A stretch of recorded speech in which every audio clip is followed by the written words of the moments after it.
Calvary స్వరము నీ కొరకే, కల్వరి స్వరము నీ కొరకే.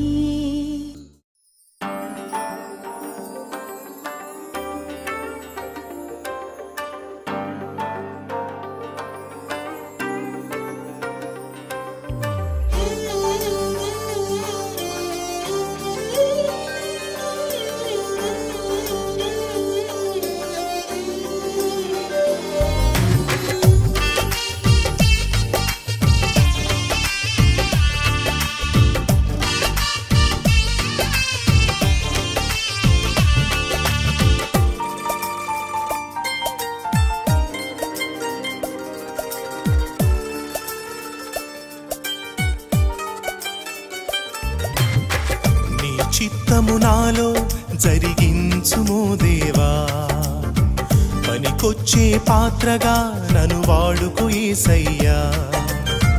నీ చిత్తము నాలో జరిగించుమో దేవా, పనికొచ్చే పాత్రగా నన్ను వాడుకో యేసయ్యా. నీ కోసమేగా ఈ జీవితం, నీ సేవకేగా అది అంకితం. నీ కోసమేగా ఈ జీవితం, నీ సేవకేగా అది అంకితం. నీ చిత్తము నాలో జరిగించుమో దేవా, పనికొచ్చే పాత్రగా నన్ను వాడుకో యేసయ్యా.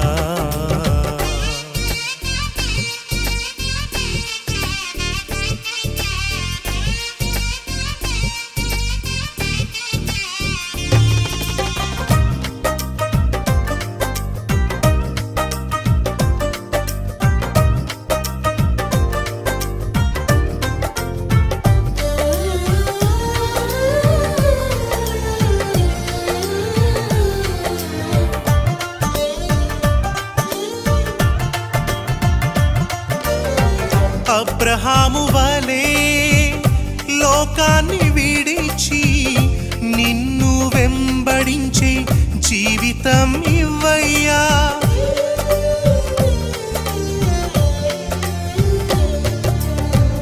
అబ్రహాము వలే లోకాన్ని విడిచి నిన్ను వెంబడించే జీవితం ఇవ్వయ్యా.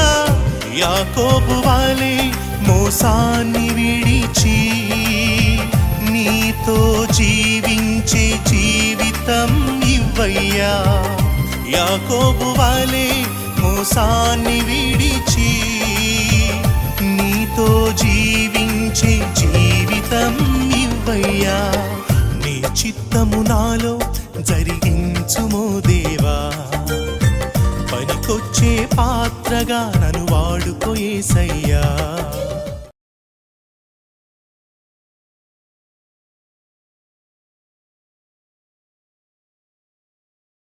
ఫరో పన్నిన రెండవ పన్నాగం ఏంటో చదువుదాం రండి. నిర్గమాకాండం 10వ అధ్యాయం 10వ వచనం. అందుకతడు, యెహోవా మీకు తోడై ఉండునా, నేను మిమ్మును మీ పిల్లలను పోనిచ్చేదనా. ఇదిగో మీరు దురాలోచన గలవారు, పురుషులైన మీరు మాత్రము వెళ్ళి యెహోవాను సేవించుడి. ఏమంటున్నాడు ఇప్పుడు? అందరూ వెళ్ళమాకండి, కుటుంబం అంతా వెళ్ళమాకండి. దిగొచ్చాడు బ్రదర్. ఎందుకని? దేవుడు ఆ విధంగా ఫరోను వంచాడు. దేవుడు ఆ విధంగా ఫరోను నలక్కొట్టాడు.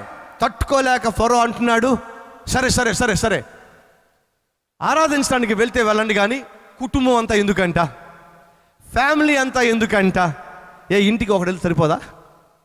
ఏమండి, ఈ పన్నాగంలో ఈరోజు మనలో ఎంతమంది చిక్కుకోలా? భార్య మందిరానికి వెళ్తే భర్త వెళ్ళడు, భర్త మందిరానికి వెళ్తే భార్య వెళ్ళదు, భార్య భర్త మందిరానికి వెళ్తే పిల్లలు వెళ్ళరు. లేరా అటువంటి స్థితిలో ఈరోజు ఈ మాటలు వింటున్న వారు ఎందుకని కుటుంబంతో సహా మందిరానికి వెళ్ళి మనం దేవుణ్ణి ఆరాధించలేకపోతున్నాం? ఎందుకో తెలుసా? అదిగో ఫరో గారు పన్నిన పన్నాగంలో మనం ఇరుక్కుపోయాం. పంపించండి, దేవుని ప్రజల్ని పంపించండి, ఆయనను ఆరాధించడానికి వెళ్ళనివ్వండి అంటే ఫరో అంటున్నాడు, వెళ్ళనిస్తాను కానీ అందరూ వెళ్ళమాకండి, వెళ్ళనిస్తాను కానీ పురుషులు మాత్రమే వెళ్ళండి, కుటుంబం అంతా అవసరంలా. ఒకరోజు ఒక సహోదరి నాకు ఈ విధంగా సాక్ష్యం పంపించింది. తన కుమార్తె దేవుని మందిరానికి వచ్చేదట. 6 గంటలకి ఆరాధన మన కల్వరి టెంపుల్లో, 6 గంటలకి వచ్చేసేదట. తన కుమార్తెను కూడా తీసుకొచ్చేసేదట. కానీ అంత ఎర్లీగా తన కుమార్తెను లేపి సిద్ధపరచుకొని మందిరానికి రావడం తనకు కష్టమైపోతుందట. కాబట్టి తన కుమార్తెను ఇంట్లోనే విడిచిపెట్టి ఎవరికో అప్పచెప్పేసి తను మందిరానికి వచ్చేదట. ఎందుకయ్యా అంటే తన బిడ్డలతో, తన కుమార్తెతో కలిసి రావడం ఇబ్బందిగా మారిందట. కాబట్టి కుమార్తెను కాకుండా తను ఒక్కదనే వచ్చి ఆరాధనలో పాలు పంచుకునేదట. ఆమె పంపిస్తుంది సాక్ష్యం. ఏమని తెలుసా? ఆ తరువాత నా కుమార్తెకు భయంకరమైన రోగం వచ్చింది. ఎంతమంది డాక్టర్స్ దగ్గర తీసుకెళ్ళినా ఆ రోగం ఏమిటో వారు చెప్పలేకపోతున్నారు. అల్లాడిపోతూ ఉన్నాను. ప్రభువా, నా కుమార్తెను కనికరించయ్యా, నా కుమార్తెను కనికరించయ్యా, ప్రార్థన చేస్తున్నాను కానీ నాకైతే జవాబు దొరకలేదు. హాస్పిటల్ చుట్టూ తిరుగుతున్నాను, జవాబు లేదు. అప్పుడు మోకాల మీద పడి ఏడుస్తున్నప్పుడు నాకు తెలిసిన సత్యం ఏమిటంటే, నా కుమార్తెను నేను దేవుని మందిరానికి దూరం చేసేసాను. అందుకేనేమో ఈ శిక్ష వచ్చి పడింది, అందుకేనేమో ఈ రోగం వచ్చి పడింది. డాక్టర్స్ కూడా పరీక్షలు చేసి మాకు చిక్కట్లేదని చెప్పి అంటున్నారు అని చెప్పి ఆ పాపను అదే స్థితిలో ఆమె మందిరానికి తీసుకొచ్చిందట. ఆమె సాక్ష్యం పంపిస్తుందేమో తెలుసా? ఆ మందిరానికి వచ్చిన ఆ పాపకు ఆ రోజు నుంచి మరలా ఆ రోగం కనిపించలేదటండి. దేవునికి మహిమ కలుగును గాక. అప్పుడు ఆమె అంటుంది, అయ్యో దేవుని వాక్యం స్పష్టంగా ఉంది. ఏమని? నేనును నా ఇంటి వారును యెహోవాను సేవించదము అని యెహోషువ చెప్పినప్పుడు దాన్ని లెక్కించలేకపోయాను, పట్టించుకోలేకపోయాను. ఏమవుతుందిలే కుమార్తెను మందిరానికి తీసుకెళ్ళకపోతే, ఏమవుతుందిలే కుమారుణ్ణి మందిరానికి తీసుకెళ్ళకపోతే, ఏమవుతుందిలే ఇళ్ళపాది మందిరానికి వెళ్ళకపోతే అని చెప్పి నిర్లక్ష్యం చేశాను. రోగాన్ని కొని తెచ్చుకున్నాను. ఈరోజు నా ప్రియ సహోదరుడా, నా ప్రియ సహోదరి, ఎందుకు నీ జీవితంలో రోగమో తెలుసా? ఎందుకు నీ జీవితంలో నష్టమో తెలుసా? ఎందుకు నీ జీవితంలో ఎంత ప్రయాసపడినా ప్రతిఫలం దొరకడం లేదో తెలుసా? ఎందుకని నీ జీవితంలో నీ భార్య నువ్వు కష్టపడినా అప్పులు తినడం లేదు తెలుసా? ఎందుకని నీ బిడ్డలు ఎంత కష్టపడినా ఎగ్జామ్స్లో పాస్ కాలేకపోతున్నారో తెలుసా? ఎందుకని నీ బిడ్డల జీవితంలో ఎటువంటి సంతోషము విజయము లేకుండా జీవిస్తారు కారణం తెలుసా? సింపుల్. దేవుణ్ణి సేవించవలసిన కుటుంబము, కుటుంబ సమేతంగా దేవుణ్ణి ఆరాధించవలసిన మనము, ఆ దేవుణ్ణి ఆరాధించకుండా ఏదో దిష్టికని చెప్పి భర్త వెళ్తాడు, భార్య వెళ్తాడు, భార్య వెళ్తే భర్త వెళ్ళడు, ఇద్దరు వెళ్తే పిల్లలు వెళ్ళరు. కాబట్టి ఆ ఇంట్లో నెమ్మది లేదు, కాబట్టి ఆ ఇంట్లో సంతోషం లేదు, కాబట్టి ఆ ఇంట్లో రోగాలు, కాబట్టి ఆ ఇంట్లో అశాంతి, కాబట్టి ఆ ఇంట్లో శని, కాబట్టి ఆ ఇంట్లో చీకటి క్రియలు. దేవుని ఆశ ఏమిటంట? నువ్వు నీ ఇంటి వారందరూ కలిసి ఆయన సన్నిధికి రావాలి. పౌలును శీలను భయంకరంగా కొట్టి చెరసాల్లో వేయించిన ఆ చెరసాల అధిపతి ఎప్పుడైతే భూకంపం వచ్చి ఆ చెరసాల బద్దలైపోయిందో, వారి చైన్స్ అని తెగిపోయినాయో, అది చూసి తను చంపుకోవాలనుకున్నప్పుడు పౌలు అంటున్నాడు, నిన్ను నీవు చంపుకోవద్దు అన్నప్పుడు లైట్ లాంతర పట్టుకుని వచ్చి చూశాడు వాళ్ళని. వాళ్ళందరూ అక్కడే ఉన్నారు. అప్పుడు అంటున్నాడు, రక్షించబడుటకు మీలా నేను సంతోషంగా ఖైదీలుగా ఉన్నా, చెరసాలలో ఉన్నా, బంధకాల్లో ఉన్నా, బాధించబడినా ఎంత సంతోషంగా మీరున్నారు, ఎంత హ్యాపీగా మీరున్నారు. ఆఖరికి చెరసాల బద్దలైపోయి మీరు పారిపోవడానికి అవకాశం ఉన్నా పారిపోయేవారిగా కాకుండా నిజాయితీ పరులుగా మీరున్నారు.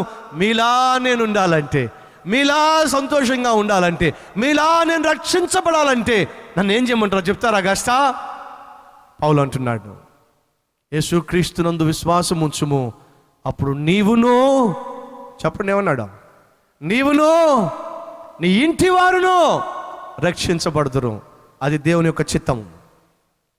సహోదరుడా, నువ్వు ఒక్కడివే మందిరానికి వెళ్తే సరిపోదు, నీ కుటుంబాన్ని తీసుకెళ్ళాలి. సహోదరి, నువ్వు ఒక్కదానివే మందిరానికి వెళ్తే సరిపోదు, నీ కుటుంబాన్ని తీసుకెళ్ళాలి. తమ్ముడు, చెల్లి, ఇలా మీటింగ్స్కి వస్తే సరిపోదు. తప్పక నువ్వు నీ తల్లితో నీ తండ్రితో కలిసి మందిరానికి వెళ్ళాలి, ఆయనను ఆరాధించాలి. అది దేవుని యొక్క చిత్తము. ఆది నుంచి అదే ఆయన ఉద్దేశము. అంతేకాదు మన కుటుంబం అంతా రక్షించబడాలి, దేవుడు కోరుకుంటున్నాడు. కుటుంబం అంతా దీవించబడాలి, దేవుడు కోరుకుంటున్నాడు. ఒక్కొక్క ప్రాంతంలో వ్యవసాయం చేసే ఒక వ్యక్తి మందిరానికి కుటుంబాన్ని తీసుకెళ్ళడానికి సిద్ధపడుతున్నాడు. 7 కుమారులు 5 కుమార్తెలు, చాలా పెద్ద కుటుంబం. అతనికి వ్యవసాయం ఉంది, ధాన్యం ఏమో కూర్చబడి ఉంది, వాతావరణం వర్షం పడేలా ఉంది. టైం చూసుకుంటేనేమో మందిరానికి టైం అయిపోతుంది. హడావుడి చేస్తూ తన బిడ్డలను తీసుకొని వెళ్ళబోతూ ఉంటే పక్కింటి ఆయన వచ్చి అంటున్నాడు, అయ్యా నువ్వు ఈ సమయంలో వెళ్ళిపోతున్నావు, ఒకవేళ వర్షం వస్తే ధాన్యం అంతా పాడైపోతుంది, తడిచిపోతుంది, వెళ్ళమాకు, నువ్వు దయచేసి వెళ్ళి ఆ ధాన్యాన్ని కప్పుకో, జాగ్రత్త పరుచుకో, తెచ్చి ఇంట్లో వేసుకో, 7 కొడుకులు ఉన్నారు నీకు, వాళ్ళ సహాయం తీసుకో, వెళ్ళు అని అంటే ఆ వ్యక్తి చెప్తున్నాడు, నన్ను క్షమించు, ఇది ప్రభువు దినము. ఏ దినమట? ఇది ప్రభువు దినము. ఈ ప్రభువు దినమున ఏ పని మేము చేయకూడదు.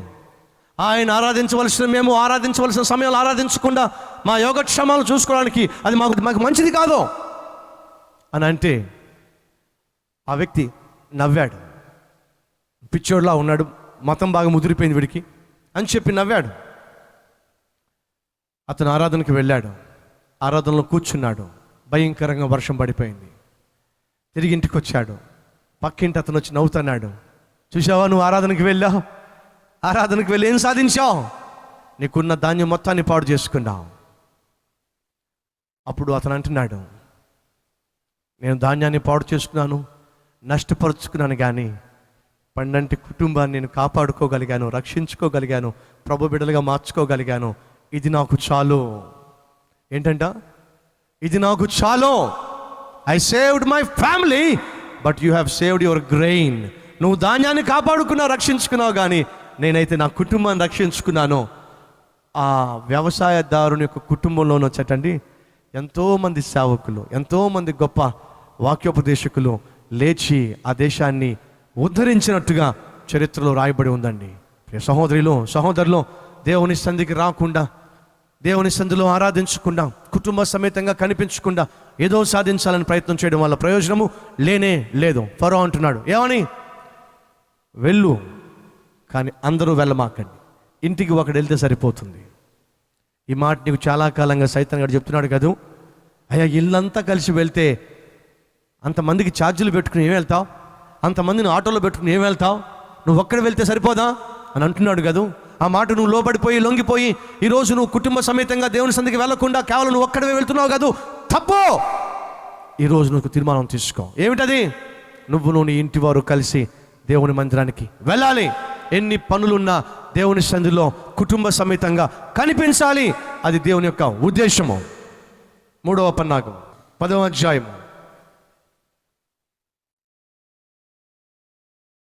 23వ వచనం. 3 దినములు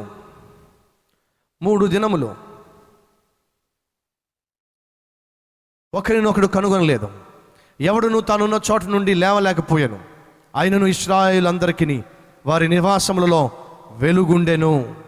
ఫరో మోషేను పిలిచి, మీరు వెళ్ళి యెహోవాను సేవించుడి, మీ మందలు మీ పశువులు మాత్రం ఇక్కడే ఉండవలను. ఇదొక పన్నాగం.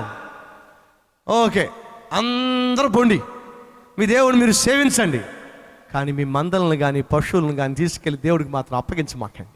మీ మందలను కానీ మీ పశువులను కానీ దేవునికి అర్పించమాకండి. ఏమిటి ఈ పన్నాగము? మీరు ఒట్టి చేతులతో దేవుని దగ్గరికి వెళ్ళండి, కానీ కానుకలు మాత్రం పట్టుకెళ్ళమాకండి. ఈ పన్నాగంలో మనలో ఎంతమంది చిక్కుకొని లేరు చెప్పండి? దేవుని సన్నిధికి ఒట్టి చేతులతో వచ్చేవాళ్ళు ఎంతమంది లేరు? ఏమండి, షాపింగ్ మీరు ఒట్టి చేతులతో వెళ్తారా? డబ్బులు ఇవ్వకపోతే మీ ఆయన కొట్టి వెళ్తారు, అవునా కాదు? డబ్బులు ఇవ్వకపోతే మీ ఆయనతో గొడవపడి వెళ్తారు, అవునా కాదు? డబ్బులు ఇవ్వకపోతే మీ ఆయన తిట్టి వెళ్తారు, కాపురాన్ని కూల్చుకోవడానికి సిద్ధపడతారు. దేనికి? షాపింగ్ కోసం, దేనికి? కొనుక్కోవడం కోసం. అడుగుతున్నా, మరి దేవుని సన్నిధికి వెళ్ళే నీవు ఒట్టి చేతులతో వెళ్తున్నావా? అయితే ఫరో యొక్క పన్నాగంలో చిక్కుకున్నావు, సైతాను యొక్క పన్నాగంలో చిక్కుకున్నావు. ఫరో అంటున్నాడు, వెళ్ళండి, అంతా పొండి, కానీ మందలు మాత్రం తీసుకెళ్ళమాకండి, పశువులు మాత్రం తీసుకెళ్ళమాకండి, దేవునికి అర్పించడానికి ఏమీ తీసుకుని వెళ్ళమాకండి. That's a plan of devil from the beginning. మనలో ఎంతమంది అటువంటి స్థితిలో ఈరోజు వచ్చి ఈ మాటలు వినడం లేదు? ఒక చిన్న కుర్రవాడు సండే స్కూల్కి వెళ్తున్నాడు. వాళ్ళ డాడీ వాడికి రూపాయి ఇచ్చి, ఒరేయ్ సండే స్కూల్లో వేయరా, మందిరంలో వేయరా అని చెప్పి అన్నాడట. వాడు వెళ్ళాడట, మందిరంలో వేయాల్సిన రూపాయి వేయకుండా తిరిగి వచ్చేసాడట. వాళ్ళ డాడీ అడిగాడట, ఏమిట్రా నువ్వు వేయాల్సిన కానుక వేసావా? లేదు డాడీ, వేయలేదు డాడీ. ఎందుకని వేయలేదురా? ఈరోజు మా క్లాస్లో ఏం చెప్పారంటే, సంతోషముతో ఇచ్చేవారిని ఏం చేస్తాడంటే దేవుడు దీవిస్తాడంట. మరి నిజమేరా, సంతోషంతో ఇచ్చేవారిని దేవుడు దీవిస్తాడు కదా, మరి నువ్వు ఎందుకు వేయలా? నాకున్న రూపాయి కాస్త దేవునికి ఇవ్వడం నాకు ఏమాత్రం సంతోషం లేదు, కాబట్టి నాకు ఈ బుద్ధి కాల. ఏం లేదంటే వాడికి ఇవ్వడానికి చెప్పండి, సంతోషం లేదట, కాబట్టి వాడు ఇవ్వలేదట. ఎంతమంది ఈరోజు అటువంటి వారు లేరు? దేనికైనా ఇవ్వడానికి సంతోషపడతారు, కానీ దేవునికి ఇవ్వడానికి మాత్రం ఏడుపు ముఖం. మందిరంలో అప్పుడు దాకా బాగానే ఉంటారు పాపం, అప్పుడు దాకా నవ్వుతూనే ఉంటారు, అప్పుడు దాకా హ్యాపీగా ఉంటారు, అప్పుడు దాకా చక్కగా వాక్యం వింటారు. ఆ కర్ర పట్టుకుని పాపం ఆ బ్రదర్స్ వచ్చి పక్కన పెడతారు, మూతు ఒక పక్క పెట్టుకుని మూతుని ఇలా ఉంచుకుని ముచ్చు మొఖాలు. ఏ మొఖాలు? ముచ్చు మొఖాలు. ఎప్పుడో దేవునికి ఇవ్వాల్సి వచ్చినప్పుడు మొఖాలు ఎలా మారిపోతాయి? దేవునికి ఇవ్వాల్సి వచ్చినప్పుడు మూతి ఎలా ముడుచుకుంటాం? ఎవరు వీళ్ళు? సైతాను యొక్క బందీలు. ఎందుకని? వాడు మిమ్మల్ని మందిరానికి వెళ్ళనిస్తున్నాడు, కానీ దేవుని దగ్గరకు తీసుకెళ్లాల్సిన కానుకలు మాత్రం తీసుకెళ్ళనివ్వడం, దేవుడికి ఇవ్వవలసిన వాటిని ఇవ్వనివ్వడం. దయచేసి గమనించండి. ఆ కల్వరి టెంపుల్లో మరి ఎంత పేదవారైనా సరే తప్పనిసరిగా దశమ భాగం ఇస్తారు, తప్పనిసరిగా కానుకలు ఇస్తారు. నేను చెప్పా కదా ఇందాక, ఇళ్లల్లో పనిచేసే పని మనిషి వచ్చి ఆ కల్వరేశ్వరాన్ని బలపరిచింది. 10,000 రూపాయలు ఇవ్వాలంటే పైసా కూడబెట్టడం ఎంత కష్టం ఆలోచించండి. నిన్నగాక మొన్న ఒక తల్లి కానుక పంపిస్తూ ఉత్తరం రాసింది. ఏమని తెలుసు? అయ్యా, నాకు ఒక గేదె ఉందయ్యా, ఆ గేదె పాలు అమ్ముకొని పైసా దాచిపెట్టుకొని, అయ్యా నేను ఒక కార్యక్రమాన్ని స్పాన్సర్ చేయడానికి పంపించానయ్యా. గేదె పాలు అమ్ముకొని. ఏలూరు నుంచి ఒక సహోదరి మాకు ఉత్తరం రాసింది. ఏమని తెలుసా? అన్నా, నా భర్త హఠాత్తుగా యాక్సిడెంట్లో చచ్చిపోయాడు. ఆ భర్త ఉన్నంతకాలం నాకు ఏ లోటు లేకుండా నేను జీవించాను. ఆ భర్త ఒక్కసారిగా చనిపోయేసరికి నా జీవితం అంతా శూన్యం అయిపోయింది, బ్రతకడం నాకు కష్టం అయిపోయింది. కాబట్టి నేను ఇంక చచ్చిపోదాం అనుకున్నాను. ఆత్మహత్య నాకు శరణ్యం అనుకున్నాను. ఆత్మహత్య చేసుకునే ప్రయత్నం చేసే సమయంలో కల్వరేశ్వరం నన్ను ఎంతగానో ఆదరించి బ్రతికించింది. చచ్చిపోవాలనుకుంటున్న ఆలోచన నాకు దూరం చేసేసింది. కాబట్టి నిర్ణయం తీసుకున్నాను. ఏమిటా నిర్ణయం? బ్రతకాలి, ప్రభు కొరకు బ్రతకాలి. ఆ సమయంలో నాకు అనిపించింది, నన్ను బ్రతికించిన ఈ కల్వరేశ్వరాన్ని బ్రతికించాలి, కానీ ఒక్క పైసా నా దగ్గర లేదు. అప్పుడు నాకు జ్ఞాపకం వచ్చింది. ఏమనంటే, నా కూతురు చదువు కోసం నా భర్త 10,000 రూపాయలు బ్యాంకులో దాచిపెట్టాడు. ఆ 10,000 రూపాయలు తీసుకొచ్చి, నా దగ్గర ఇంకా పైసా లేదన్నా, ఆ 10,000 రూపాయలు తీసుకొచ్చి ఇదిగో మీకు పంపిస్తున్నానన్నా అని చెప్పి ఉత్తరం రాసింది. ఆ ఉత్తరం చదివినప్పుడు నా హృదయం కదిలించబడింది. ప్రభువా, తను ఖాళీ చేసుకొని ఈ కానుక పంపించిందే, తనను కనికరించిన ఆయన ప్రార్థన చేశాం. ఒక 1 వీక్ అయిన తర్వాత మరలా ఆమె దగ్గర నుంచి మాకు ఉత్తరం వచ్చింది. ఏమని తెలుసా? అన్నా, మీకు జ్ఞాపకం ఉన్నానా? నా దగ్గర ఉన్న 10,000 రూపాయలు ప్రభువుకు సంతోషంగా ఇవ్వాలని చెప్పి ఇచ్చేసా కదా, పంపించేశాను కదా, ఇంకా నా దగ్గర ఏమీ లేదని కూడా చెప్పా కదా. అలా చెప్పి నేను ఆ కానుక పంపించిన తర్వాత మా అక్క దగ్గర నుంచి ఫోన్ వచ్చింది. ఏంటి సంగతి అంటే, ఆమె చెప్తుంది, నీ కూతురు చదువు కోసం ఎప్పటి నుంచో నేను దాచిపెడుతున్నాను 50,000 రూపాయలు, వచ్చి పట్టుకెళ్ళు అని చెప్పి అందటండి. ఎంతట 50,000 రూపాయలట. తన సహోదరి దాచిపెడుతూ వచ్చిందట, వచ్చి పట్టుకెళ్ళు అని చెప్పి అందట. అప్పుడు ఆ సహోదరి కన్నీళ్లతో ఆ ఉత్తరం రాసి ఏమని తెలుసా? అన్నా, ఇక్కడ నా దగ్గర ఉన్నదాన్ని ఎప్పుడైతే ప్రభువుకి ఇచ్చానో, ఆయన ఎక్కడైతే నా కోసం దాచిపెట్టాడో దాన్ని నాకు పంపించాడు. ప్రియ సహోదరులు, మన క్రైస్తవ సంఘాల్లో ఇవ్వడము చాలా మందికి సంతోషం కాదు, కానీ వాక్యం సెలవిస్తుంది, సంతోషంగా ఇచ్చేవారిని దేవుడు ఏం చేస్తాడట? దీవిస్తాడు. దయచేసి గమనించండి. ఈ ఇలిస్ట్రేషన్ నేను చెప్పినప్పుడు మీ కానుకలు కల్వరికి పంపించాలి అనే ఉద్దేశంతో మాత్రం కాదు సుమా. నో, నా మనసులో 1% కూడా ఆలోచన లేదు. మీ సంఘానికి మీరు కానుకలు ఇవ్వాలి, మీ మందిరానికి మీరు కానుకలు ఇవ్వాలి. మీరు వెళ్తున్నప్పుడు మీతో పాటు ఒట్టి చేతులతో వెళ్ళడము సైతాన్ గారికి ఎంతో పండగ. మీరు ఖాళీ చేతులతో వెళ్తాం, డాన్స్ చేస్తూ ఉంటాడు పక్కన, భలే వెళ్తున్నారు ఖాళీ చేతులతో. కానీ పైనుంచి యెహోవా చూసినప్పుడు దుఃఖపడుతూ ఉంటాడు. చివరిగా ఒకరోజు ఒక వ్యక్తి అట రోడ్డు పక్కన వెళ్తూ తన దగ్గర ఉన్న 10 రూపాయలను లెక్క పెట్టుకుంటూ వెళ్తున్నాడట. అలా లెక్క పెట్టుకుంటూ వెళ్తున్న సమయంలో రోడ్డు పక్కన ఒక వ్యక్తి పక్క చిక్కిపోయి ఒక కర్ర పెట్టుకుని బొచ్చి పెట్టుకుని అడుక్కుంటున్నాడట. అతను చూశాడట. అతను అయ్యా భోజనం చేసి 4 రోజులు అయిందయ్యా, దయచేసి 1 రూపాయి వేయండి అయ్యా అడుక్కుంటూ ఉంటే తన మీద జాలిపడి, అరే నాకు దేవుడు అన్నీ ఇచ్చాడు కదా, వీడికి భోజనం చేసి 4 రోజులు అయిందట అని చెప్పి ఆయన జేబులోంచి 10 రూపాయలు తీసి వాటిని లెక్క పెట్టి 9 రూపాయలు అతనికి ఇచ్చాడట. ఎన్ని రూపాయలండి? ఎన్ని రూపాయలు? 9 రూపాయలు ఇచ్చి అయ్యా భోజనం చేయయ్యా అని చెప్పి 1 రూపాయి జేబులో పెట్టుకుని వెళ్తూ ఉన్నాడట. ఈ అడుక్కునేవాడు ఏం చేశాడంటే ఆ రూపాయలు 1 2 3 4 5 6 7 8 9 లెక్క పెట్టాడు. అరే 4 రూపాయలు ఇడ్లీ, ఓకే 4 రూపాయలు ఇడ్లీ, 2 రూపాయలేమో టీ, ఇప్పుడు ఏంటంటే మొత్తం 6 రూపాయలు, 2 రూపాయలేమో 3 రూపాయలేమో సినిమా టికెట్. వీడికి ఏం జ్ఞాపకం వచ్చింది ఇప్పుడు? సినిమా టికెట్ 6 రూపాయలు అయిపోయినాయి, 3 రూపాయలు సినిమా టికెట్. వెంటనే పక్కకు చూస్తే ఆ పాన్ షాప్ కనిపిస్తూ ఉంది. అరే ఒక సిగరెట్ ఉంటే ఎంత బాగుండేది అని చెప్పి ఇప్పుడు వాడికి సిగరెట్కి రూపాయి లేకుండా అయిపోయింది. ఇప్పుడు నాకు రూపాయి ఉంటే ఎంత బాగుండేదో అని చెప్పి చూస్తే పాపం ఆ ఇచ్చిన ఆ వ్యక్తి నెమ్మదిగా నడుచుకుంటా వెళ్తూ ఉన్నాడు. వెళ్తూ ఉంటే ఆ రూపాయి తీసుకుని వెళ్తున్న 9 రూపాయలు ఇచ్చి రూపాయి తీసుకుని వెళ్తున్న ఆ వ్యక్తి మీద కళ్ళు బండి అండి. వీడికి బొచ్చ కర్ర నెమ్మదిగా వెళ్తూ ఆ కర్ర తీసుకుని అర్ధంతరంగా తన తల మీద గట్టి కొట్టాడండి. అమాంతంగా అతను పడిపోయాడండి. ఎవరో 9 రూపాయలు ఇచ్చిన ఆ మంచి మనిషి అమాంతంగా పడిపోయేసరికి పడిపోయిన వ్యక్తి జేబులో నుంచి రూపాయి లాక్కుని పారిపోయాడండి. ఎవరు? ఆ 9 రూపాయలు పొందుకున్నవాడు ఆ రూపాయి కూడా లాక్కుని వెళ్ళిపోయాడండి. వాడిని ఏమని పిలుద్దామో చెప్పండి? దొంగ అందామా? దొంగ అంత భయంకరంగా నీచమైన కార్యాలు చేయడు. మరి ఏమందాం? దుష్టుడా, దుర్మార్గుడా, నీచుడా, చండాలుడా, ఎవడు వాడు? ఏ పేరు పెట్టినా తగినవాడే. ఎందుకని 9 రూపాయలు ఇచ్చిన అతన్నే కొట్టాడంటే వాడు మనిషి కాదండి.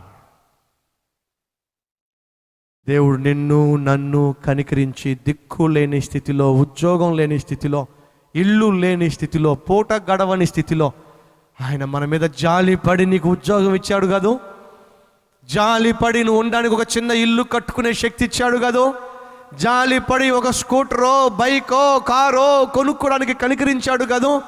అలా నిన్ను కనికరించి నీకు 1000 రూపాయలు, 10,000 రూపాయలు, 20,000 రూపాయలు, 50,000 రూపాయలు ఆయనే కాదు ఉద్యోగంలో నీకు శాలరీగా ఇచ్చేది. ఇప్పుడు జాగ్రత్తగా వినండి. దిక్కు లేని స్థితిలో దేవుడు నిన్ను కనికరించి ఆయన నీకు 9 రూపాయలు ఇచ్చి, అయ్యా 1 రూపాయి సేవ కోసం వాడదామయ్యా, 1 రూపాయి సువార్థికుల కోసం వాడదామయ్యా, 1 రూపాయి సేవకుల యొక్క పోషణ కోసం వాడదామయ్యా, అది నా మందిరంలో ఉంచండి అయ్యా అని చెప్పి అంటే ఆ దేవుని తలకాయ పగలగొట్టి ఆ దశమ భాగాన్ని కూడా కాజేసే దొంగలు ఎంతమంది ఇక్కడ దర్జాగా కూర్చుని లేరు? ఒక్కసారి ఆలోచించండి. ఫరో అంటున్నాడు వెళ్ళండి దేవుణ్ణి ఆరాధించండి, కానీ గొర్రెలను కానీ పశువులను కానీ కానుకలు మాత్రం తీసుకుని వెళ్ళమాకండి. ఈరోజు నువ్వు దేవుని సన్నిధికి దశమ భాగములు తీసుకుని వెళ్ళకుండా, దేవుని సన్నిధిలో అర్పణలు అర్పించకుండా వచ్చి ఇక్కడ కూర్చున్నట్లయితే నువ్వు ఫరో యొక్క హస్తాల్లో బందీవైపోయావు. వాడు నిన్ను నీ కుటుంబాన్ని వెళ్ళనిస్తున్నాడు, కానీ నీ దశమ భాగాన్ని మాత్రం వాడు దేవుని మందిరానికి వెళ్ళనివ్వడంలా. ఎందుకని? వాడు నీ జీవితాన్ని నాశనం చేయడానికి. దేవుని దృష్టిలో నువ్వు ఒక చండాలుడుగా, దేవుని దృష్టిలో నువ్వు ఒక దుష్టునిగా, దేవుని దృష్టిలో నువ్వు ఒక పాపిష్టోడిగా, దేవుని దృష్టిలో నువ్వు ఒక కృతజ్ఞత లేనివాడిగా నిన్ను కనపరచడమే సైతాన్ యొక్క పన్నాగము. ఈరోజు ఈ మాటలు వింటున్న ప్రియ సహోదరుడా, ప్రియ సహోదరి, కొన్ని వేల సంవత్సరాల క్రితము ఫరో పన్నిన పన్నాగమే ఈరోజు సైతాను గాడు క్రైస్తవుల మీద ఉపయోగిస్తున్నాడు. మొదటి పన్నాగము ఏమిటి? దేవుణ్ణి సేవించడానికి వీల్లేదు. ఎవరు? దేవుని ప్రజలే. కాబట్టి మనలో చాలామంది ఏ పనైనా మనం చేయగలం, కానీ దేవుని మాత్రం సేవించలేము. ఏ పనైనా మనం చేయగలం కానీ దేవుని మందిరానికి మాత్రం వెళ్ళలేము. ఏ పనైనా మనం చేయగలం కానీ దేవుని సన్నిధిలో మనం మోకరించలేము. దేవుడు ఈరోజు అంటున్నాడు, అయ్యా మిమ్మల్ని దీవించాలని, మిమ్మల్ని ఆశీర్వదించాలని మీకోసం ప్రతి వారము ఆశీర్వాదాలు దాచిపెట్టానయ్యా, వచ్చి పట్టుకెళ్ళండి అయ్యా. ఆ వారానికి కావలసిన ఆశీర్వాదాలు, ఆ వారానికి కావలసిన దీవెనలు వచ్చి పట్టుకెళ్ళండి అయ్యా అని దేవుడు అంటూ ఉంటే మనకి ఎంత నొప్పండి. ఈ రోజు నుంచి ఏ ఒక్కరూ కూడా వారానికి కనీసం ఒక్కసారైనా మందిరానికి వెళ్ళకుండా, దేవుణ్ణి ఆరాధించకుండా, ఆయన సేవించకుండా ఉండడానికి వీలేదో. రెండవ పన్నాగం, వెళ్తే మనిషి ఇంటికి ఒకటి వెళ్ళండి, అంతే, ఇంటిల్లి పాది వెళ్ళమాకండి. ఆ పన్నాగంలో ఇప్పటి వరకు నువ్వు చిక్కుకున్నావేమో, నువ్వు నీ కుటుంబంతో కాకుండా నువ్వు ఒక్కడివే వెళ్తున్నావేమో, ఒక్కదానివే వెళ్తున్నావేమో. దేవుని చిత్తం అది కాదు. మరి దేవుని చిత్తం ఏమిటి? కుటుంబ సమేతంగా నువ్వు మందిరానికి వెళ్ళాలి. అది దేవుని యొక్క ఉద్దేశం, దేవుని యొక్క ఆలోచన. ఈ రోజు నుంచి నువ్వు నీ కుటుంబం కలిసి మందిరానికి వెళ్ళాలి. మూడోది, మందిరానికి వెళ్ళాలి అని నువ్వు ఆశపడుతున్నప్పుడు సైతాన్ ఏమంటాడు? వెళ్ళు, కానుకలు మాత్రం తీసుకెళ్ళకుండా ఒట్టి చేతులతో వెళ్ళు. ఇప్పటిదాకా సైతాన్ గారు చెప్పింది నువ్వు చేస్తూ వచ్చావు, కానీ దేవుని చిత్తం ఏమిటి? నువ్వు దీవించబడాలని, నువ్వు ఆశీర్వదించబడాలని, ఆకాశము వాకిళ్ళు విప్పి పట్టజాలంత విస్తారమైన దీవెనలకు ఇవ్వాలని దేవుడు ఆశిస్తున్నాడు. కాబట్టి ఆ దశమ భాగమును తీసుకొచ్చి మందిరంలో ఇవ్వమంటున్నాడు. ఇప్పటిదాకా ఆ ₹1 కూడా దేవుని తలకాయ పగలగొట్టి ఆయన ఆజ్ఞలను సంపూర్తిగా సమాధి చేసి ఆ ₹1 కొట్టేశావు కదా, ఎంతకాలం దుర్మార్గుడిగా ఉంటావు? ఎంతకాలం దేవుని దృష్టిలో దుష్టునిగా ఉంటావు? ఈ రోజు నుంచి అయినా దేవుని సన్నిధికి ఖాళీగా చేతులతో వెళ్ళక దేవుని సన్నిధికి సంతోషంగా వెళ్ళు. ఎందుకని? దేవుడు చెప్పాడు, ఏమని? ఇవుడి మీకు ఇవ్వబడును. ఇప్పటి వరకు నీ జీవితంలో ఆశీర్వాదాలను చూడలేకపోయావు, దీవెనలను చూడలేకపోయావు, అభివృద్ధిని చూడలేకపోయావు. కారణం తెలుసా? నువ్వు కృతజ్ఞుడిగా, అంటే కృతజ్ఞత లేనివాడిగా ఆ దశమ భాగాన్ని దేవుని దగ్గర నుంచి కాజేస్తూ వచ్చావు. కాబట్టి నీ జీవితంలో ఎంత కష్టపడిన ప్రయోజనం చూడలేకపోయావు, ఆశీర్వాదం చూడలేకపోయావు. ఈరోజు ఈ మాటలు వింటున్నావు కదా, దేవుని చేత దీవించబడాలని ఆశపడుతున్నావా? అయితే వెళ్తూ వెళ్తూ నీ మందిరానికి ప్రతి మొదటి నెల మొదటి వారము దశమ భాగం తీసుకెళ్ళి ఆ మందిరంలో సమర్పించు. తప్పక దేవుడు నిన్ను దీవిస్తాడు.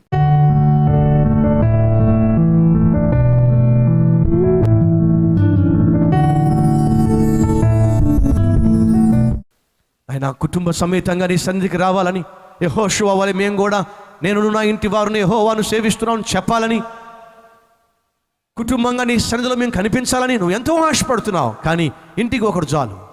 భార్య వెళ్తే భర్త అవసరంలా, భర్త వెళ్తే భార్య అవసరంలా, పిల్లలు వెళ్తే పేరెంట్స్ అవసరంలా, పేరెంట్స్ వెళ్తే పిల్లలు అవసరంలా అనే దృక్పథాన్ని నాయన మా నరనరాల్లో జొప్పించి నీ సన్నిధికి రాకుండా చేశాడు దుష్టుడు.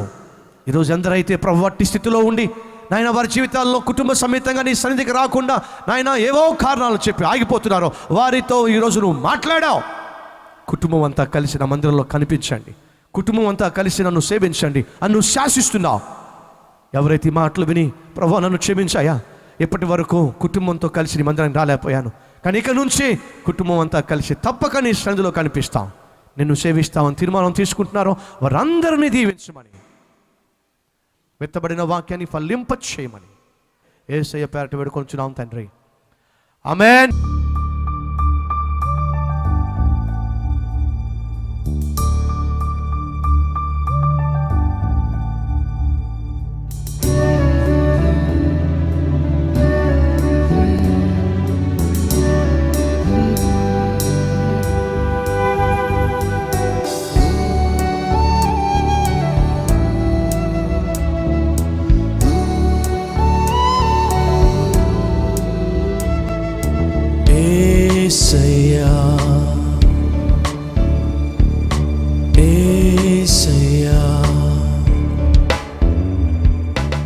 Address Calvary, post box number 30, Kukatpally, Hyderabad 72.